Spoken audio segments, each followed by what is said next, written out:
Don మీడియాకు స్వాగతం. పవన్ కళ్యాణ్ వద్దకు బంగారం స్కామ్ పంచాయితీ.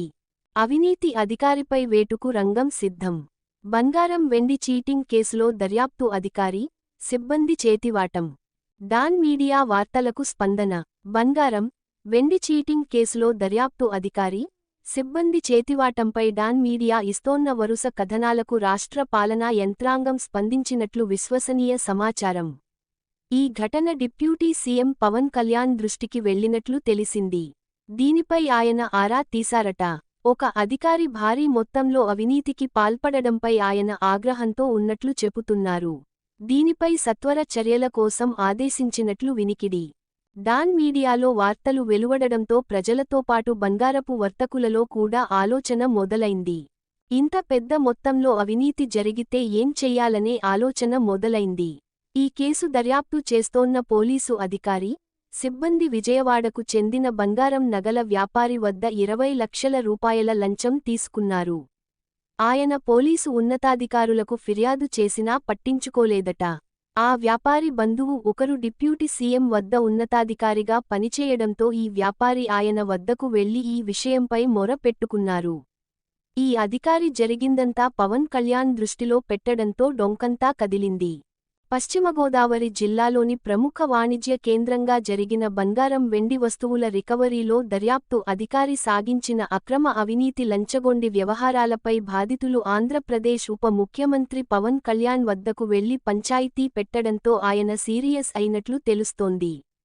జనసేన ఎమ్మెల్యే ప్రాతినిధ్యం వహిస్తున్న నియోజకవర్గంలో పోలీసు అధికారులు చేసిన ఘరానా మోసంలో తన వద్ద పనిచేసే ఒక అధికారి బంధువు బాధితుల్లో ఉండడం ఆ విషయానికి కూడా తెలిసి దర్యాప్తు అధికారి అతని వద్ద 20 లక్షలు లంచంగా తీసుకోవడం, అనంతరం ఏలూరు రేంజ్ పోలీసు ఉన్నతాధికారులకు ఫిర్యాదు చేసినా వారు స్పందించకపోవడంతో తన బంధువైన ఒక ముఖ్య అధికారి ద్వారా పవన్ కళ్యాణ్ వద్దకు వెళ్లి పంచాయితీ పెట్టారని తెలిసింది.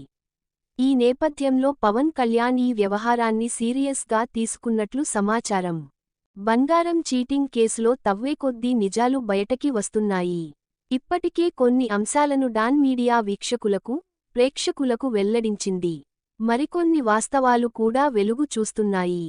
దర్యాప్తు అధికారితో పాటు సిబ్బంది కూడా చేతి వాటం చూపించారట. డాన్ మీడియా దృష్టికి వచ్చిన అంశాలు ఇలా ఉన్నాయి.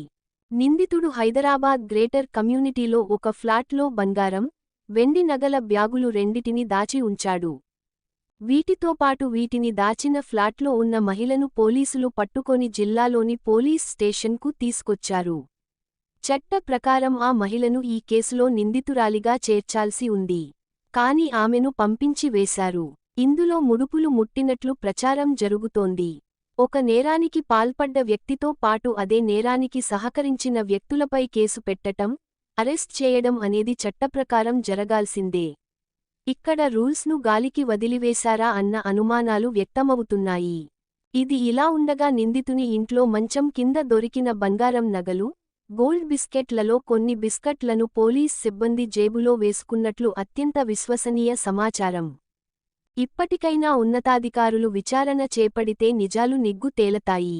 అలాగే అంత పెద్ద నేరం చేయడానికి నిందితుడికి సహకరించిన అతని కుటుంబ సభ్యులను సైతం ఆ కేసు నుండి తప్పించడం వెనుక ఉన్న కారణాలపైన, ఆర్థిక లబ్ధిపైన అనేక అనుమానాలు వ్యక్తం అవుతున్నాయి. ఈ స్కామ్లో దర్యాప్తు అధికారితో పాటు ఆ సెటిల్మెంట్లో కీలక పాత్ర పోషించిన నగల దుకాణం వ్యాపారులు మహేష్ నారాయణ, చీటర్ బంధువు తాతారావు వ్యవహారాలపై కూడా జిల్లా రేంజ్ రాష్ట్ర ముఖ్య పోలీస్ ఉన్నతాధికారులు ప్రత్యేక దృష్టి పెట్టి నిస్వార్థంగా విచారించాల్సిన అవసరం ఉంది. ఆ అధికారిని బదిలీ చేసి అతని అవినీతిపై విచారణ చేయించి శాఖా పరమైన చర్యలు తీసుకోవడానికి ఉన్నత స్థాయి అధికారులు నిర్ణయించినట్లు విశ్వసనీయ సమాచారం. పశ్చిమగోదావరి జిల్లాలో జరిగిన ఈ అతి పెద్ద బంగారం వెండి స్కామ్ పై విచారణ చేసి అసలు నిగ్గు తేల్చి బాధ్యులపై చర్యలు తీసుకుని బాధితులకు న్యాయం చేయాలని పలువురు కోరుతున్నారు.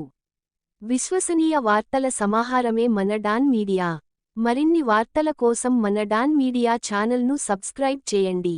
మరికొందరితో చేయించండి. ధన్యవాదములు.